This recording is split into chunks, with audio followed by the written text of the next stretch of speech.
Hello, everyone. Welcome back to the MHP Show podcast. I am your host, Derek Vickers.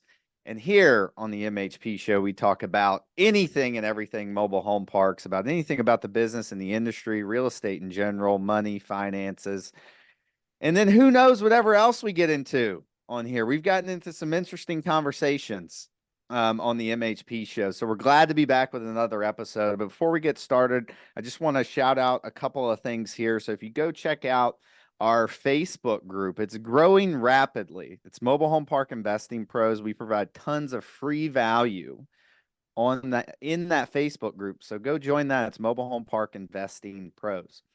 And also, we have our deal calculator out. Anybody who's listening to the show, we can give you the coupon code for the calculator so you can get it for free. It's my quick deal evaluator that I use. I can literally underwrite a deal in like 25 seconds. So look, go check those things out. We'll have those links in the show notes. So today, I got another guest with us. This guy's a freaking rock star. All right, I'm telling you that right now. I got Mr. Matt Fore with me today. So Matt is a partner at Next Level Income. They have $1 billion in real estate. $1 billion firm, guys. Okay, so you better listen to what Matt has to freaking say today. All right, and they specialize in multifamily, mobile home parks, self-storage, and even car washes. We might get into that because that's something that interests me. And when not working and crushing it, Matt is a triathlete. He does triathlons, and I love that. I got a huge admiration for people that get up in the morning and take care of themselves. I'm big on that, and I know Matt is too.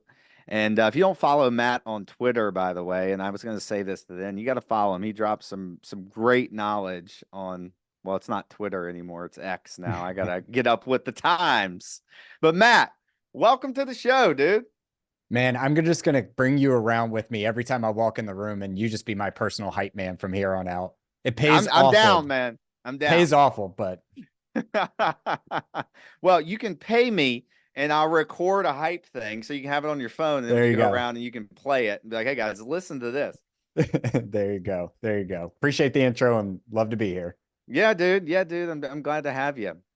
Now, one interesting thing, I was on your show and I don't know if we've aired that yet, but we chatted and it's good to kind of get the reverse of this here and learning a little bit about you. So we had a similar start. Like you started in sales before real estate.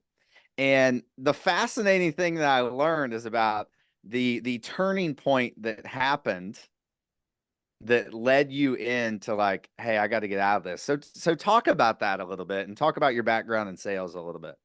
Yeah, so I'm based here in Nashville, Tennessee. I've spent 20 years in sales and sales leadership at some of the largest technology companies in the world. But my journey into real estate got involved in 2016. That year, we landed a net new client for us. It was a $10 million deal. And my eyes were just wide open on the commission check that I was going to receive. It was life-changing money. And I grew up in rural Appalachia, kind of like we had chatted about, and never was big into houses, watches, cars, boats, anything like that. So I was looking like, how do I even go invest this? Because I was way too irresponsible at the time to take on that kind of money. And I heard everything from crypto to stocks and bonds and annuities. And then I had a mentor at the time that was like, hey, you should look in this real estate thing. It produces cash flow, gives you a tax benefit. We live here in Nashville. It's the market's appreciating. So I was like, okay, this is interesting. Went down the bigger pockets rabbit hole, read Rich Dad Poor Dad, all those sorts of things. Well, then Derek, my story takes a turn. I got a call the week of Christmas from my VP at the time that said I was not going to receive that commission check, that I was actually going to receive 2 cents on the dollar.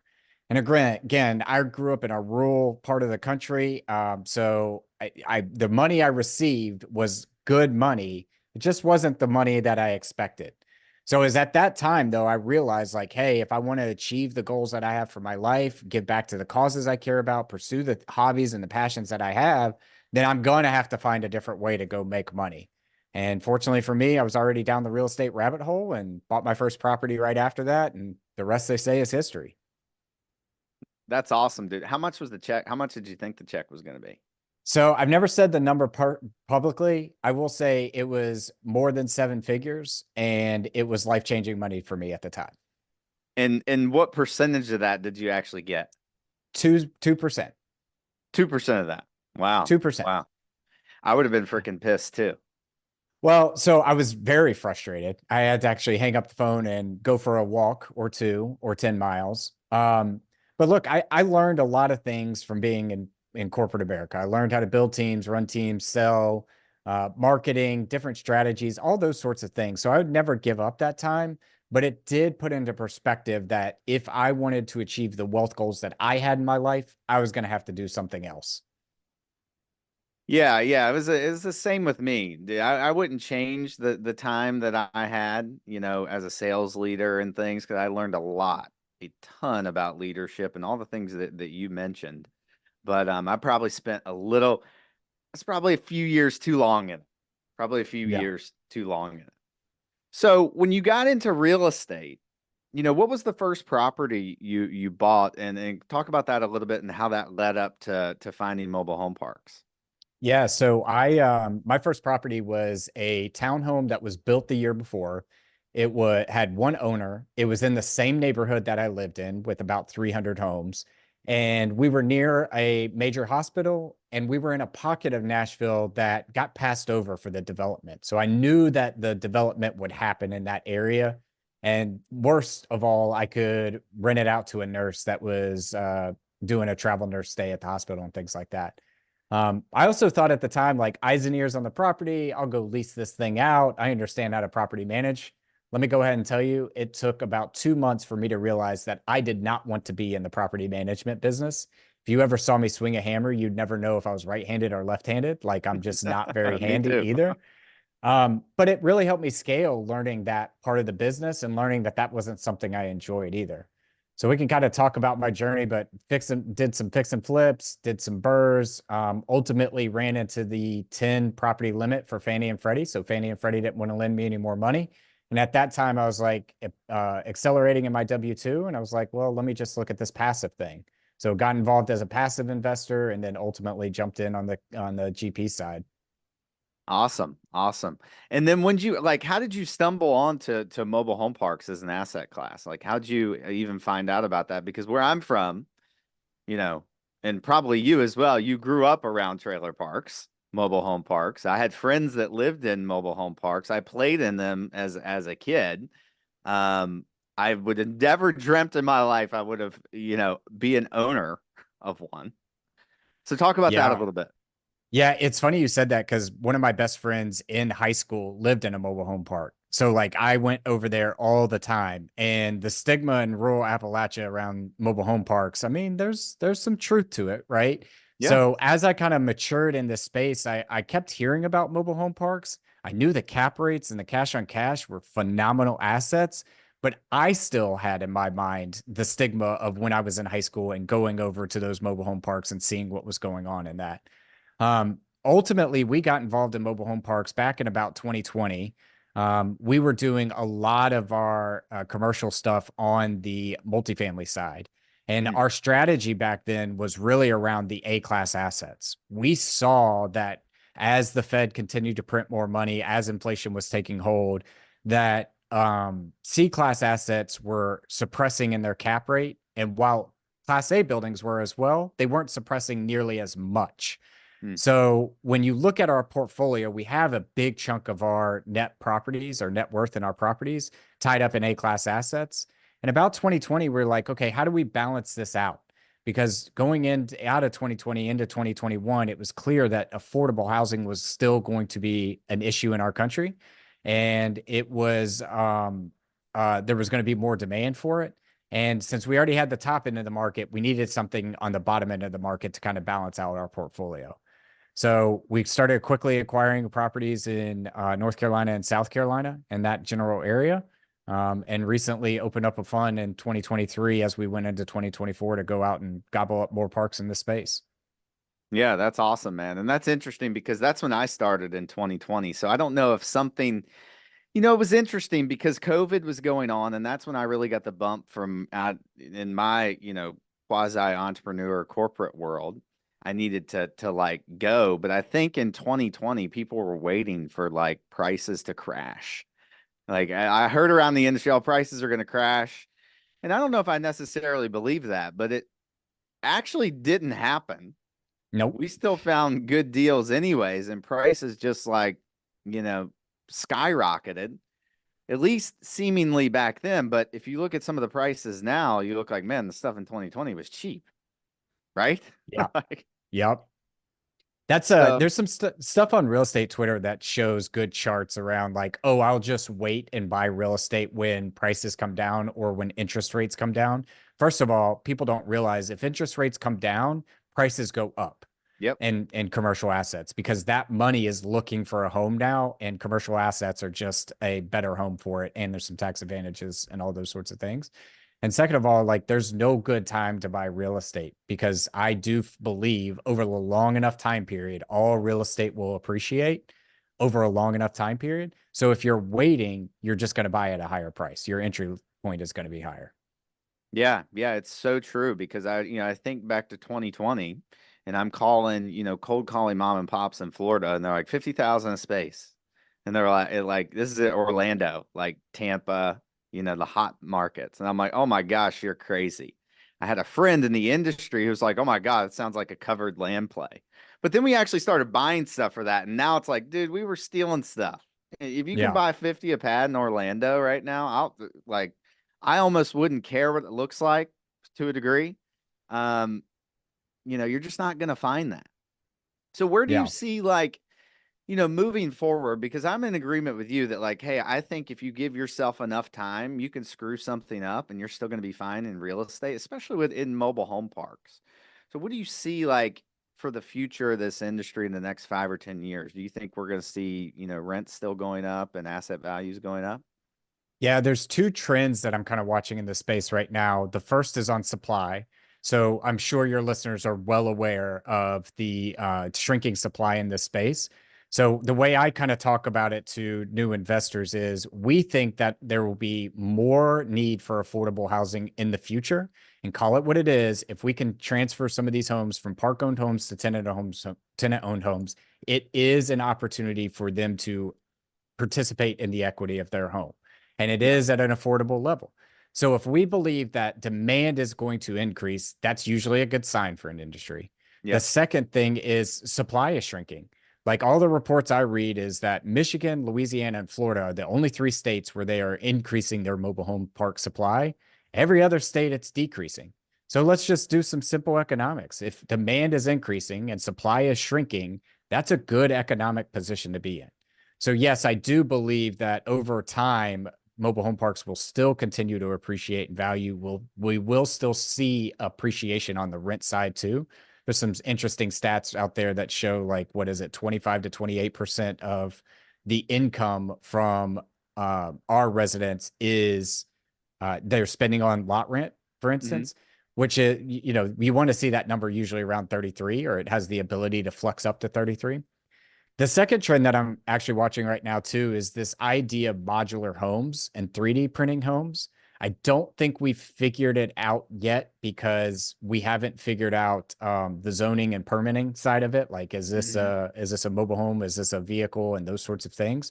But I talked to somebody here in Nashville recently that's making a big play on producing modular homes at scale, and they're not going to ship them one at a time. That's the problem with like Box and some of these other places he was saying is they're trying to go directly to end user, and end user at a one off. One day I'm shipping to Nashville, the next day I'm shipping to Wyoming. There's no scale there. Yeah. Where his goal was to target mobile home parks and say, hey, I'll be your infill partner and we can put these out at $40,000 and ship them to you. And now you'll have to put them up and do electrical and plumbing and things like that.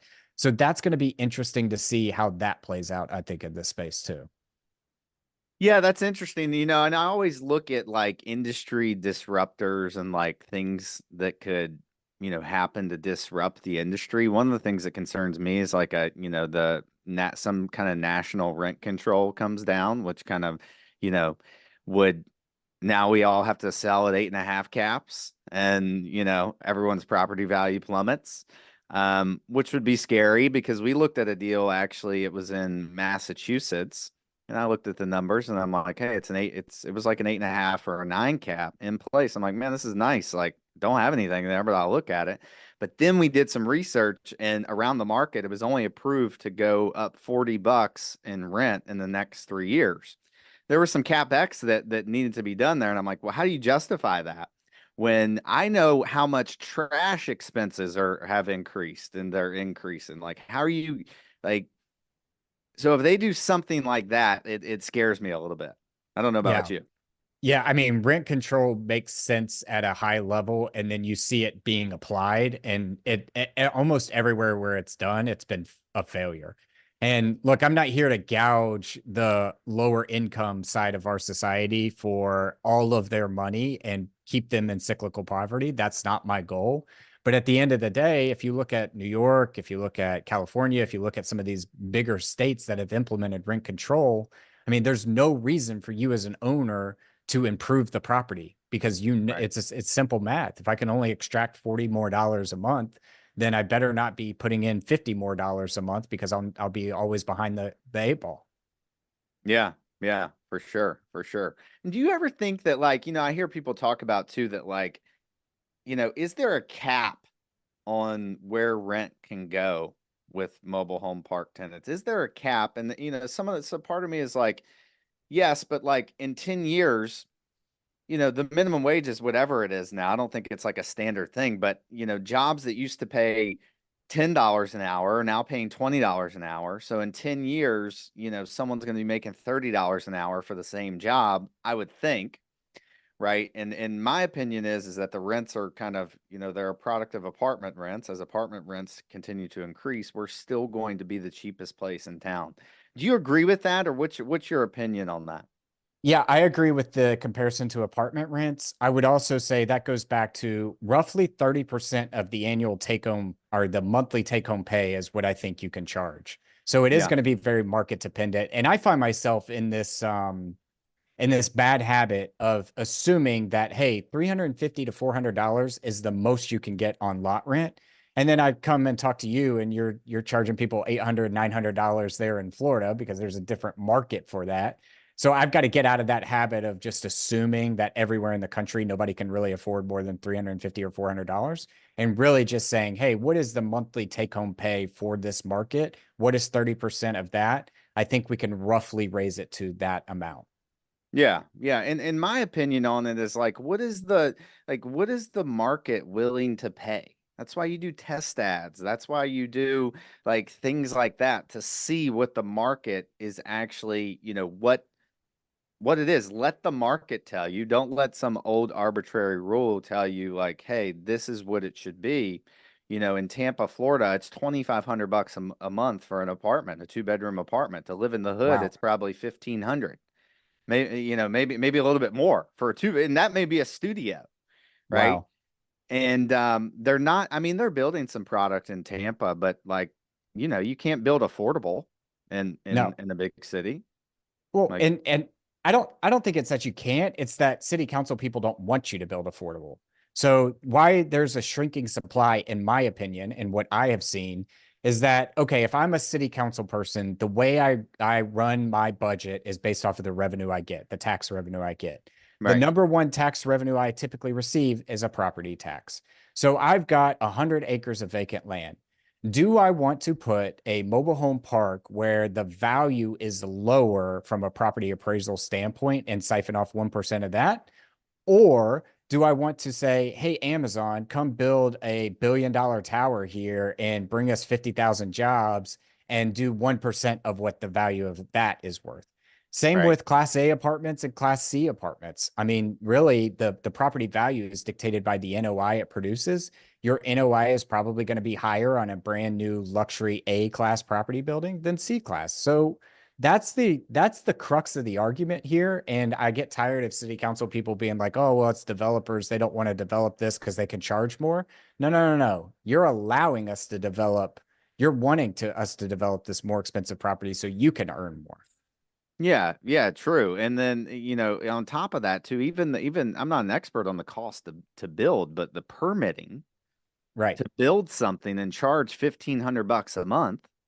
Like they just down from the street from one of our places in Tampa, like when we bought these parks, they were building this, brand new, Class A apartment complex. It's $4,000 a month.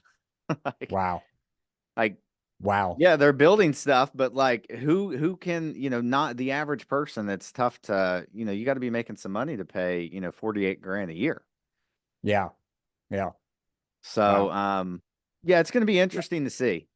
Let me, this is an under talked about trend as well that I think will be interesting is everybody's talking about bringing onshoring jobs, right? Bringing manufacturing back to this country. We've got the CHIPS Act that's going to have Intel building a new plant, Taiwan Semiconductor building a plant in Arizona. How can we bring back some of these engineering and manufacturing jobs to America? I think all of that is great, right? But ultimately, those jobs are going to be inflationary to our economy because what's I once was paying somebody $2 an hour for in a different country, I now have to pay 25 to $30 an hour for here in this country. So number one, that's going to be inflationary on all pricing in for goods that are sold in the country that are made here in America. But two is if that does happen, then going back to rents, what are we going to be able to charge for rents? Now you're taking some of those $10 an hour jobs from a fast food worker and moving them to a $25 an hour in a manufacturing because ultimately robots and AI are going to take some of those fast food workers' jobs essentially. Sure. So can we push rents where those manufacturing jobs are landing? I don't know what the answer to that is, but here in 15, 20 years, we're going to find out what the answer is. Yeah, yeah, and that's a good point too. And people, it doesn't get talked about a lot. You're right, is about, hey, let's bring these jobs back. But you're right, the $30 an hour job is going to be super inflationary to the economy Right. because that job used to pay whatever. Where I'm from in Virginia, there's a lot of factories and a lot of things around, and I knew people that worked in those factories, and like what I've heard that they're getting paid now versus what they were being paid. It's pretty crazy, dude. It's Yeah. pretty crazy. Yeah. So, it's interesting. I think the future of our business looks bright unless something crazy happens, unless there's some massive breakthrough with 3D printing. I have looked in a little bit into that. So we'll see. So we'll see. And it sounds like you agree that we're still heading in the right direction. We've got some runway in this business. Yeah. Have you looked at any infill, like 3D printing or modular homes for your infill? No, I have not. Yeah. We haven't found it to be economical yet, but make no mistake about it, every technology that it gets introduced is not efficient until it reaches that breaking point where all of a sudden costs drop dramatically. So we're keeping an eye out on some things. And like I mentioned, I talked to that guy here in Nashville that's really making a big push into it here too. That could be interesting. Yeah, yeah, that's interesting. Do you guys do a lot of infill in your parks? Yes and no. Probably not as much as you do, is what I would say. So we haven't done it at scale yet. Yeah, well, neither have we. I mean, we don't do that much infill ourselves because it's like from what I've learned where our parks are, a lot of ours are, city of Orlando, city of Tampa, like it's not easy to get permitting and meet the setbacks because a lot of these parks are quite dense and you can put like a tiny little park model on there, but it's just not that easy. And to bring everything up to current code and permitting. So if I've never purchased a heavy infill opportunity because I'm like, yeah, I just, the capital required. Now, I think infill works better in Florida than it does in, rural Ohio because you're getting $400 a month versus 700. So I think it works a lot better in Florida. I just really haven't found any opportunities that have really got my squibbies going. That I'm like, okay, let's try this. Yeah. We acquired a park in Kansas where we're doing probably our most significant infill, which is 40 lots on about 300 pads for the park. So what's that, 15, 12% or so? Yeah. We've started with renovating the park owned homes first and trying to sell those back. That process is going well. So we know that there's demand and we can see that there's demand.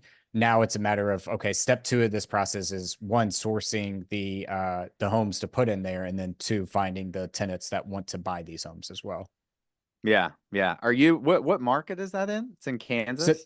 that's in Kansas. That's the only thing we have done west of the Mississippi outside of Texas. So all of our parks are North Carolina, South Carolina, Tennessee today, except for those two in Kansas that are we got as a package. So I call it one park. It's actually two. Yeah. But all of our multifamily southeast, mine and Texas, all of our car wash is southeast. So it's the first time we've ventured west of the Mississippi. Nice. Nice. Are you still seeing like multifamily? You guys have a lot of class A stuff? That's right. Yeah. And what are you seeing on like our rents flattening where you guys are? Depends on the market. Hmm. In certain markets, so Nashville is probably our, ironically enough, worst market, and it still grew like 0.8 to 1% last year. I can't remember off the top of my head, but it was right there. And then in other markets like Raleigh and Charlotte, I guess more Charlotte than Raleigh, we're seeing phenomenal growth, 2.5, 3% still. So it really depends on the market. And that's where I've been trying to tell investors and people in this space, all we're doing is supply and demand, right? Yeah. You want to look at a market where people are moving, increases demand, and they haven't really built much supply. There's a lot of talk right now that certain markets are oversupplied. And I do see that in 2024, 2025, you'll see some flat, if not negative growth in some markets. Specifically, Austin's getting crushed right now. Yeah. However, nobody's building. So if you can just weather the storm for 2024 and 2025, you're going to be the only game in town because no one's Yep. building. So no new supply will come on market in 25 and 26. So we'll be back in this cycle again of 3 to 6% seems standard. Yeah. Yeah. And we've even seen, more than 3 and 6% on, stuff in Florida and other operators that I talked to in Florida. I mean, just we're still seeing, 8 to 10%, rent growth on stuff. Well, and to your point, when Tampa's building $4,000 a month units, where are people going to go? Yeah. Yeah. Yeah. It's crazy. It's crazy. Yeah, dude, I love talking about that, about this stuff and talking about, trends and kind of seeing where things are going. And I always love to kind of see what the pulse is regarding multifamily because it is, as we spoke about earlier, it does give us some indication of where we're going. And I always look at too as like, you know, and maybe this is right or wrong, but I've always looked at like where California is because it always makes its way over at some point, like on pricing and stuff. There's different weird stuff going on in California now, but like, mobile home parks specifically, what lot rents are in some areas and how like the price per pad, like that's, that's coming to Florida, in my Yeah. opinion. And if not, it's already here. I mean, we're seeing stuff still trade, low fives. I've even seen some stuff in high fours that still trade Wow. higher quality stuff.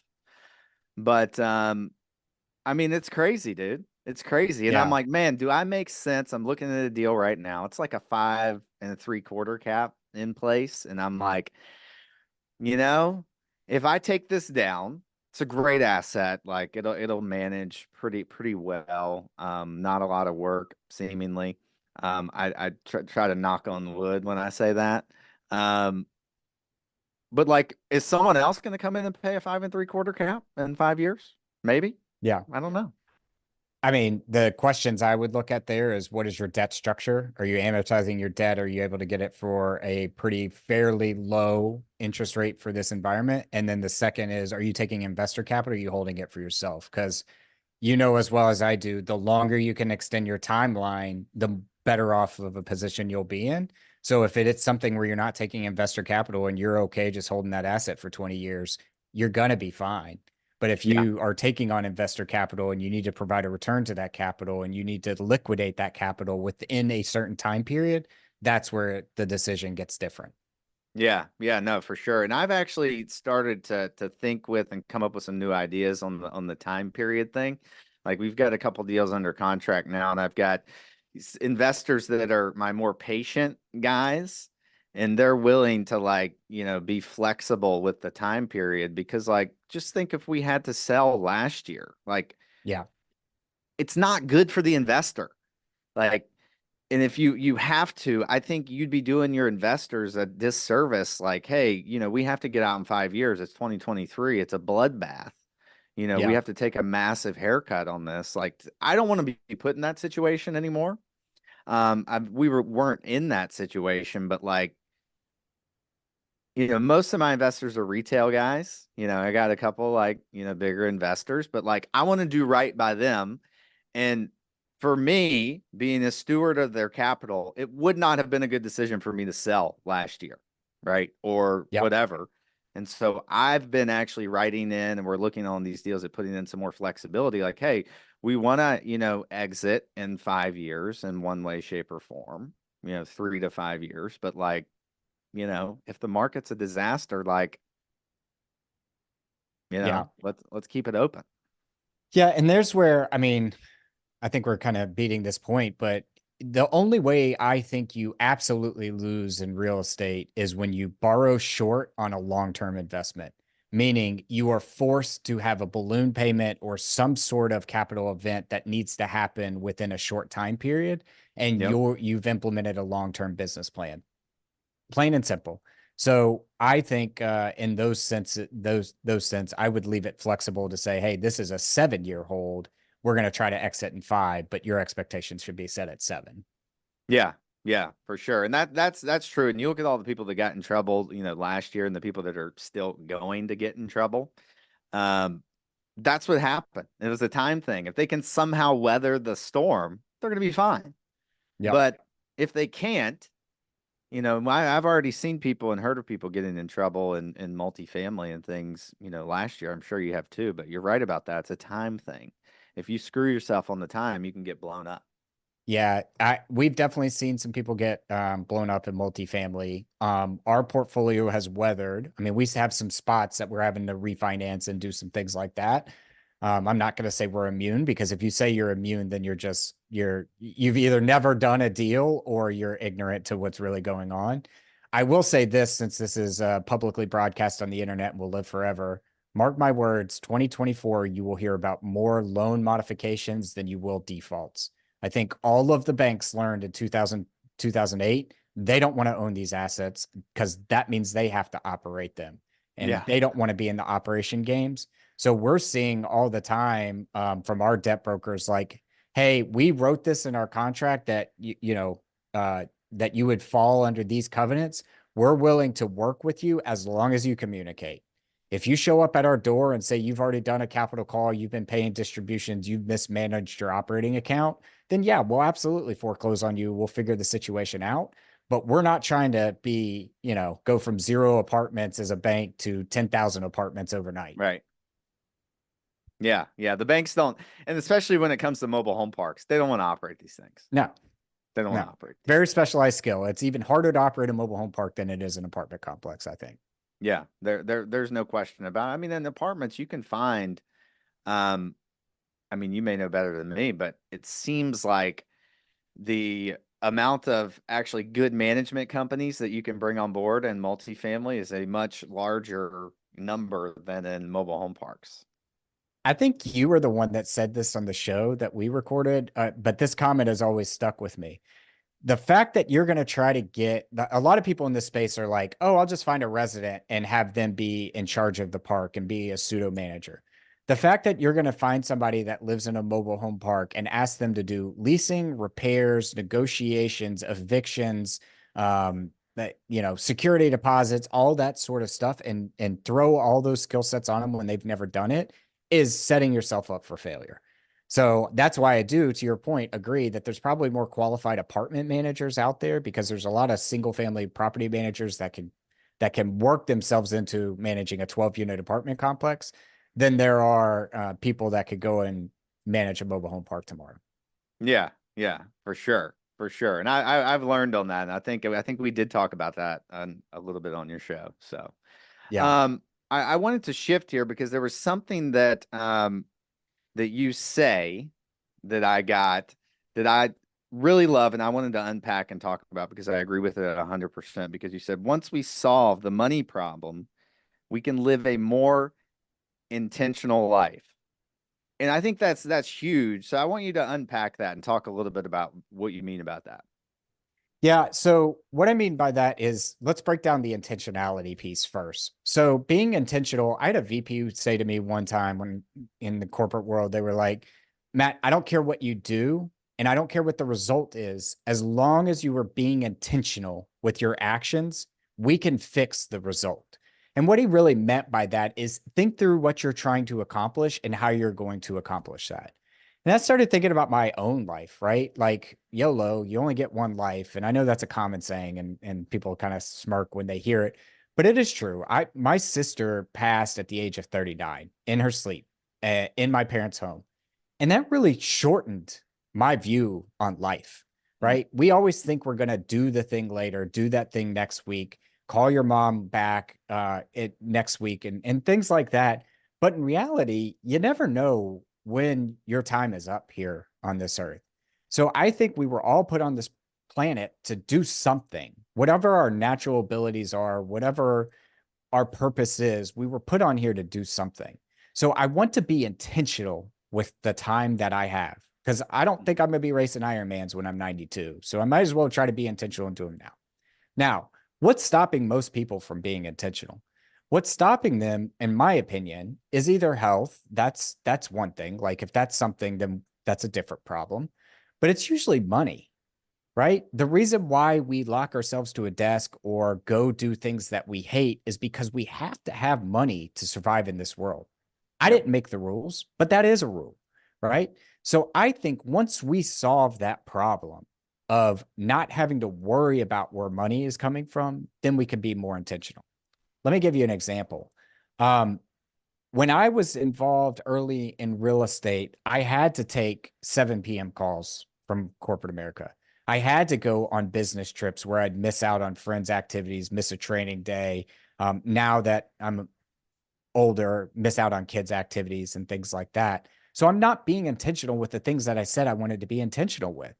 But Mm. once I started seeing that passive income was hitting my bucket every single month, then it's like, well, wait a minute. I don't know if I need to go do this. I still want the money that the corporate job produced at that time. But when you start having a couple $100 here, paying for your car, paying for your cell phone bill, and things like that, and not having to worry about that, then it lifted this burden off my shoulder and in my subconscious that I didn't even know was there. Yep. And because of that, I could say no to those things so that I could say yes and be intentional with things that I care about. So that's my big philosophy. That's my life's mission is to kind of go around evangelizing that. And hopefully one out of every 100 a person hears that statement or me go on that tangent will agree and be more intentional with theirs. Yeah, yeah, dude, Matt, and I love that, and I couldn't agree with that more because it's so true. It's so true. We strap ourselves to a desk. We do a bunch of shit that we don't want to do.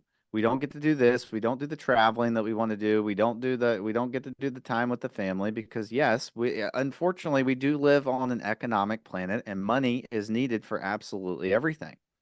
Now, I know people, this may people are like, "Oh yeah, well money won't make you happy. Money's not everything." And you're right. It will not. I mean, it's true. It will not. But it does solve a big problem that does lift something off of you. You're exactly right. There's a weight that's lifted off that's like, "Hey, I have this freedom now.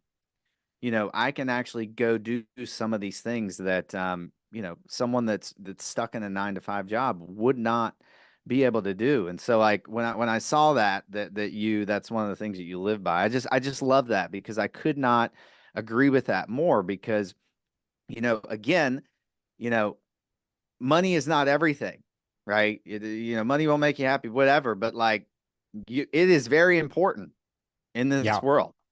Like you said, Let me we did not make the rules. let me try to give two examples and they might not hit, but one is like my father now in his 78 and doesn't really move around as well as he used to. But my mom still loves to travel, right? So do I want to spend time climbing up cobblestone rocky steps of someplace in Italy when I'm 78 and can't move around that well, or do I want to do it now? Another maybe bad example of this is my money dial is convenience. Like I'm going to spend money on convenience. If it's more convenient to my life or if it's health, if it provides for my health, I'm going to spend the money. That means I cut back in other areas. But an example of that is like when we're going, my fiance and I are getting married at the end of this year, and we were going wedding planning the other day. And we pull up and there's like 0 parking spots at this place, but they have a valet. Now, I could have dropped her off at the door and circled and circled and circled and been frustrated when I got to the wedding planning and not been the person that I wanted to be. And that would not have been intentional. Somebody Mm, else would have thrown me off my game. Or using money to solve the problem, I can pay for that valet $20 to go park my car and be intentional when I'm with that meeting with my future life partner. yeah, That was an easy trade-off. for sure, for sure. And that's why I think you and I get along and have good conversations because we're a lot alike. I'm a big convenience guy. I will pay for convenience every single day of the week. And my wife sometimes is like, "Really?" I'm like, "Absolutely. Yeah. Absolutely." Because if you do the calculation on your hourly, what your time is worth hourly. And if you can pay someone $30 an hour, to me, that's an easy trade-off, like in convenience. And I just found my business partner told me about this website, and maybe you would know it's called Task Rabbit. Have you heard of that? Yeah. Yeah. Oh yeah. So I Absolutely. found out about that and I'm like, damn, dude, like there's stuff. So we've used that a couple times on things for, the things that we need to get done around the house. And look, I'm huge on convenience. So I love that. Yeah. Well, next time I come down to Orlando, you can send your private jet just because it would be convenient for me to take a private jet. So you just send that Well, bad boy on up this way. not yet, but once we get to that point, I'm gonna send it your way.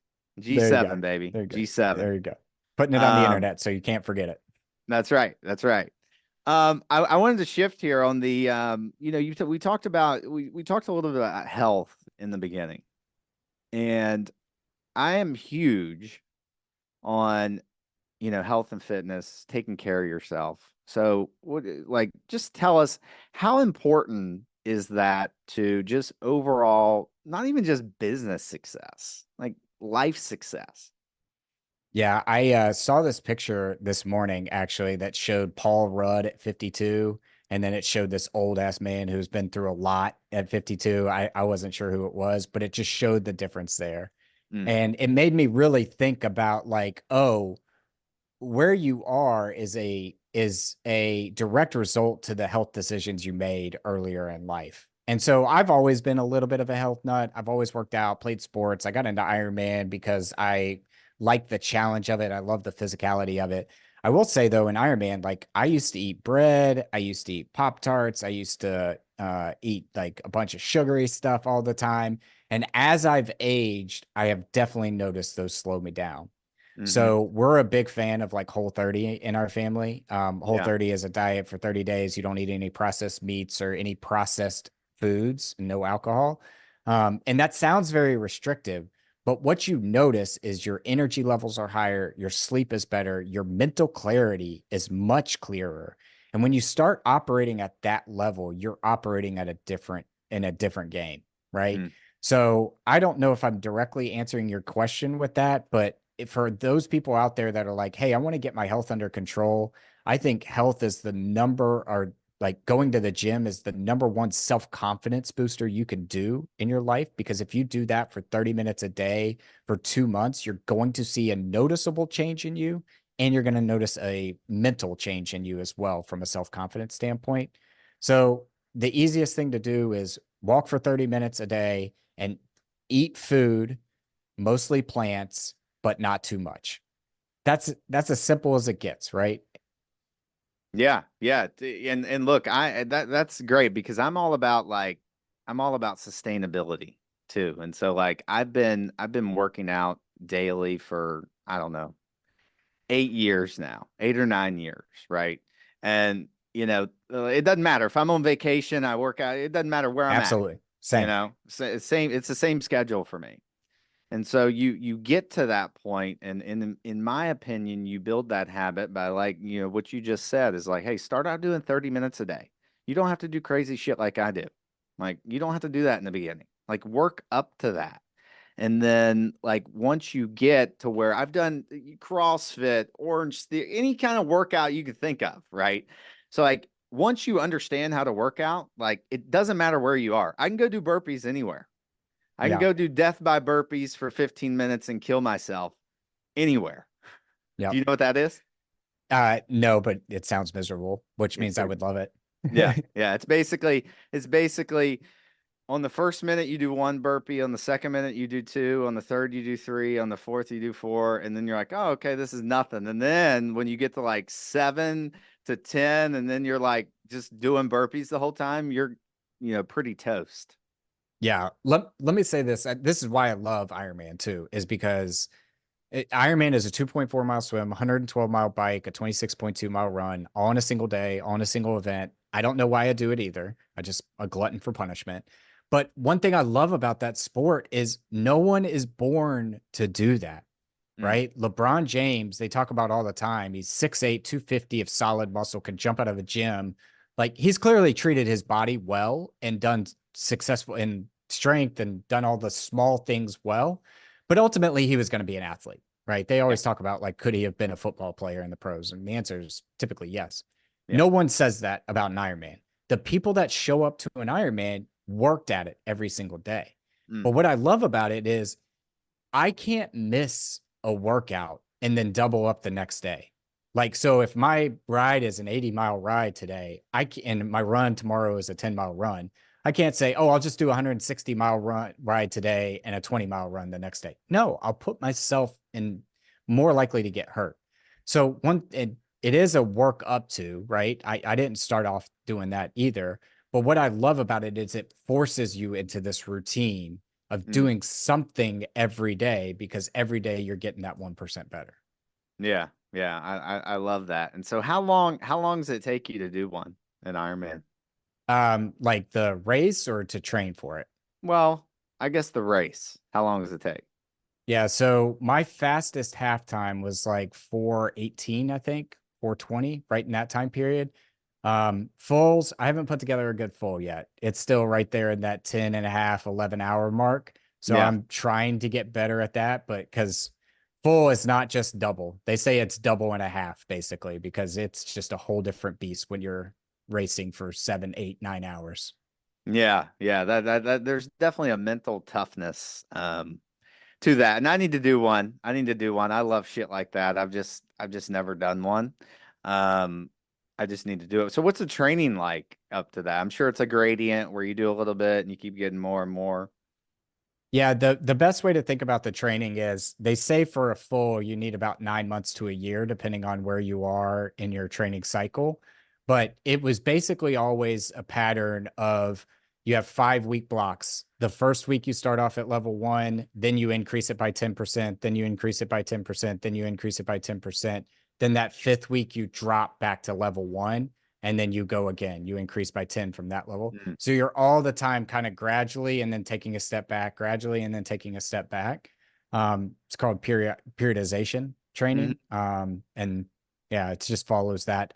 Having a coach there really helped because Yeah. there are days where you don't want to do your workout, but just knowing that somebody could see whether you did your workout or not made me show up on days when I didn't want to.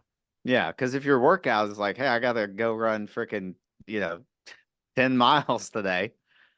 That's not, I don't know what your average speed is on 10 miles, but that's not necessarily a short. I guess it could be. I guess it Yeah, could be. I always get that question on like, well, how far do you run or what speed are you running? People don't realize this when they first get in the sport. You have to run slower to run fast. Because what you're doing when you're running at a slower pace is teaching your body how to tap into non-glucose stores, so non-sugar, non-carb stores.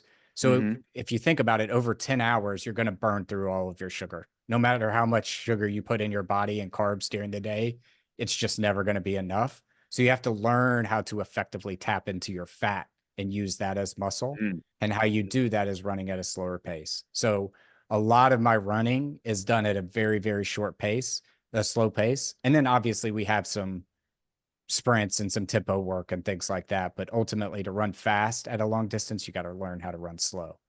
Yeah, that's interesting. That's what I'd have to be the adjustment to me because I'm naturally like a good long distance runner. Like Yeah, I ran the mile. I just been doing like strength training and stuff, and I ran the mile like legit. I went to Orange Theory and ran the mile. I ran it like 5:46. I could surfing easily, it. Yeah. So it's pretty good. I mean, I can get down. I was running like a high 450 something. I could get back to that just with, probably a month or so of kind of kicking it. But Yeah. I'd have to definitely change my, you know, my tune a little bit to do an Ironman for sure. Yeah. Well, that's why they say you hit the wall at 18 to 20 in a marathon, is because most people who do a marathon haven't taught their body how to tap into alternative resources. And so Yeah. they really haven't, they don't know anything about nutrition. Nutrition is a fourth discipline to racing at that distance, but they haven't taught themselves how to tap into that. So they get there, they haven't done nutrition right, and they can't tap into it. So they hit that wall and they break down. Yeah. And the key to tapping into it is just running slower. Is Yeah, that what it is? yeah, zone two. So like under 130 beats a minute.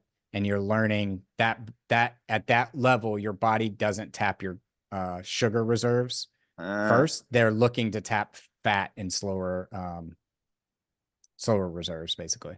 got it. So you're just kind of putting along there if you're keeping it Yeah. down at 130. I Okay. think my fiance calls it prancing, but I like putting along. We'll use putting. Yeah, I'd have to adjust to that, dude, because I'm the guy who I don't like. I go work out and I'm going to like some kind of gym, and I'm like, I'm a little sore today. I'm gonna take it easy. But then I see the next guy beside me trying to run faster than me, and I'm like, nah, dude, no. See, And so there's a good life lesson here. You got to run your own race, you know? that's right. Can't compare where somebody is today versus where you are, because you're playing a different game. That's true. It's totally true. Well, dude, Matt, it's been awesome, man. I always enjoy talking with you. And anything else you want to leave our folks with before we tap out here? No, I would just say I love talking about real estate. I love talking about finances. Obviously, I love geeking out about Ironman and endurance sports as well. So if you want to check us out, my podcast on the internet, Abraham Lincoln called it the best podcast on the internet, and I don't disagree with Honest Abe. So that's Ice Cream with Investors. And if you want to book a call with me, icecreamwithinvestors.com, there will be a link to connect with me that'll link you straight to my calendar. Awesome, Matt. Awesome, dude. Thank you very much for coming on the MHP show. Everybody, thanks for tuning in. We will be on every Monday. So please like and subscribe to the podcast, and we will see you all next week. Peace.